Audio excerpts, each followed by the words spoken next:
ni wajibu wetu kwa mwaka huu wa 1447 Hijiria kuhakikisha uchaguzi huu unapita uchaguzi wa amani, kuhakikisha uchaguzi huu ni uchaguzi ambao hakutotumika mabomu ya kutoa machozi, tuhakikishe ni uchaguzi ambao tutawachagua viongozi waadilifu.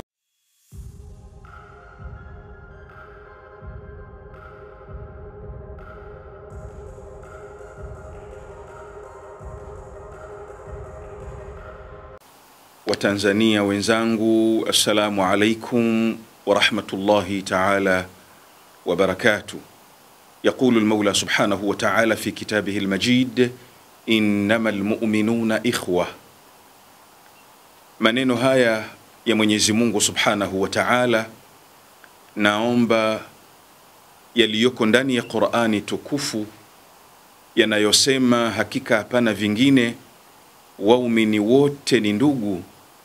Naomba mazungumzo haya yaongozwe ni aya hii takatifu ndani ya Qur'an kwa niaba ya jumuiya ya Waislamu wa madhehebu ya Shia Tanzania, TIC Tanzania Ithna Sharia Community.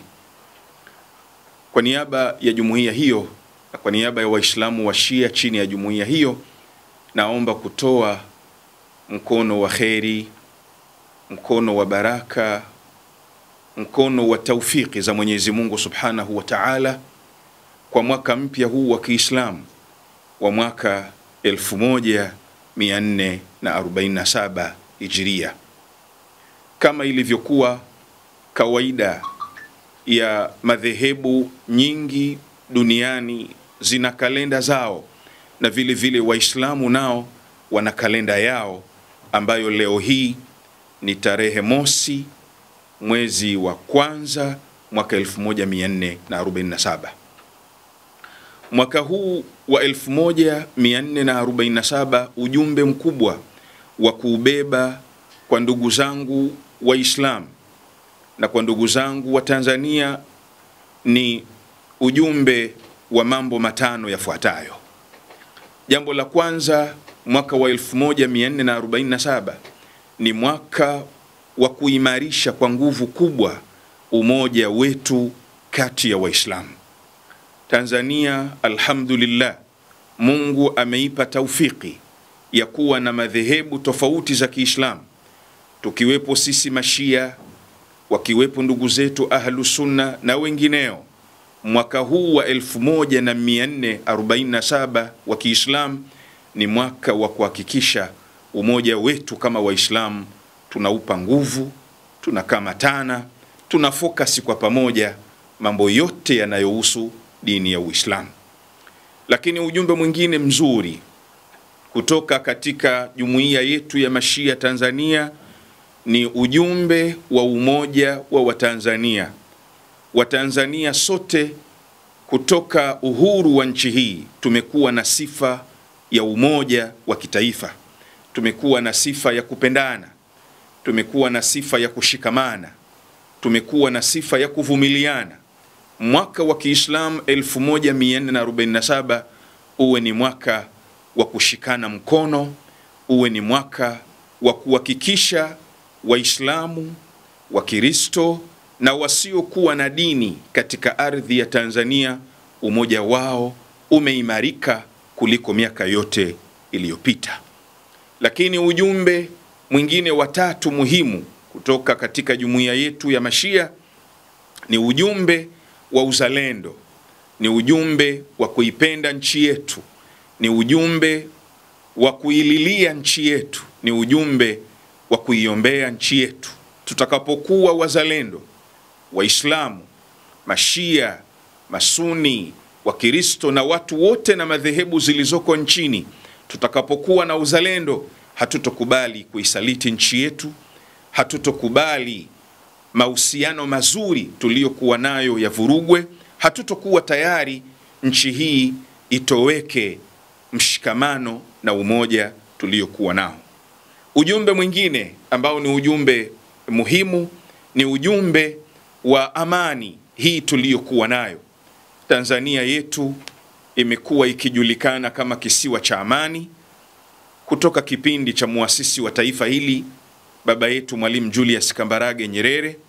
Ni muhimu kwa kipindi tulichokuwa nacho kuhakikisha amani tuliyokuwa nayo tunaipa kipaumbele.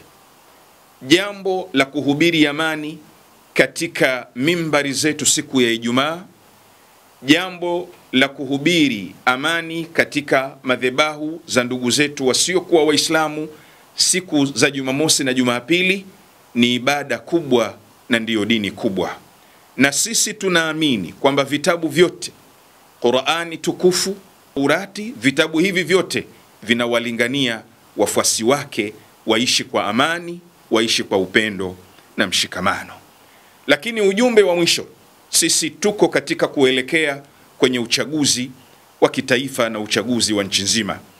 Ni wajibu wetu kwa mwaka huu wa 1447 Hijiria kuhakikisha uchaguzi huu unapita uchaguzi wa amani, kuhakikisha uchaguzi huu ni uchaguzi ambao hakutotumika mabomu ya kutoa machozi, tuhakikishe ni uchaguzi ambao tutawachagua viongozi waadilifu, wa kweli, waweze kuisimamia nchi hii na kuzidi kuendelea kwa taifa hili.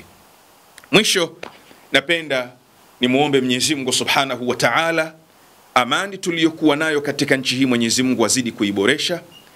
Lakini yoyote ambaye ana mikakati ya kuhakikisha amani hii inatoweka katika nchi hii, basi Mwenyezi Mungu mtu huyo asimkubalie na balaa hilo limrudie yeye mwenyewe. Lakini vile vile kiongozi wetu wa nchi Mama Samia Suluhu Hassan kwa mwaka huu wa Kiislamu 1447 ampe afya njema yeye na familia yake, lakini vile vile yeye na wale wote wanaomsaidia, kwa sababu tunaamini yeye ndio ameshika bendera ya amani, umoja, mshikamano na maelewano. Lakini kiongozi wetu wa Waislamu, mufti na shekhe mkuu wa Tanzania Sheikh Abubakar bin Zubair bin Ali, vile vile Mwenyezi Mungu ampe nguvu na taufik aweze kuwasimamia Waislamu, aweze kusimamia uzalendo na amani na mshikamano. Mwenyezi Mungu awabariki na hongereni kwa mwaka mpya wa Kiislamu 1447.